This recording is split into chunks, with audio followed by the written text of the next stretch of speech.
De laatste drie en veel schoten. We gaan naar liedje nummer 32 in de halve finales van het LVK.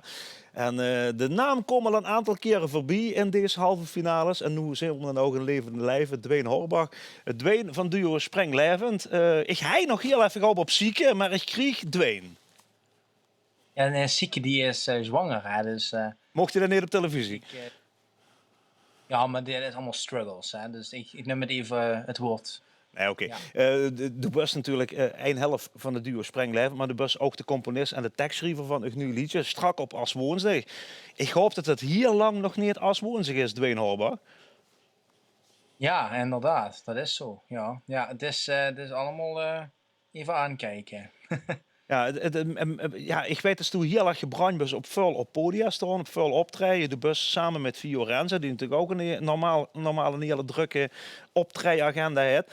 Als nu al die optredens er niet zijn, wat duizend de ganse dag? En nou, we hebben dit jaar toevallig zelf bedacht dat we een coronatour gaan doen met Fiorenza en Springlevend en Ivana.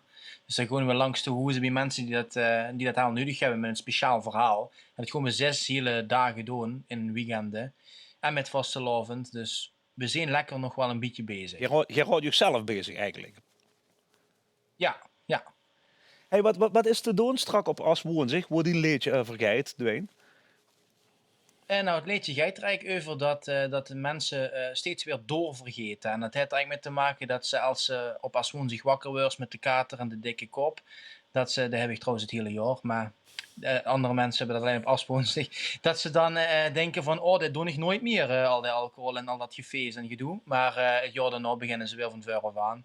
Dus dat is een beetje de intentie. Ja, heb ze nooit erover gedacht om een hele aangrijpende, corona-achtige bellen te schrijven voor Springlevend?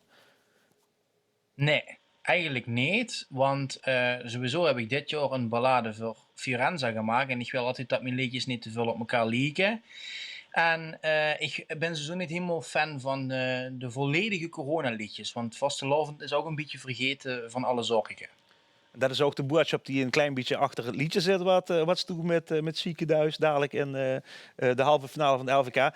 De stemmen die zijn al geteld, maar we hebben de clip nog niet gezien. En dat willen we heel graag zien, want het is een prachtige clip geworden.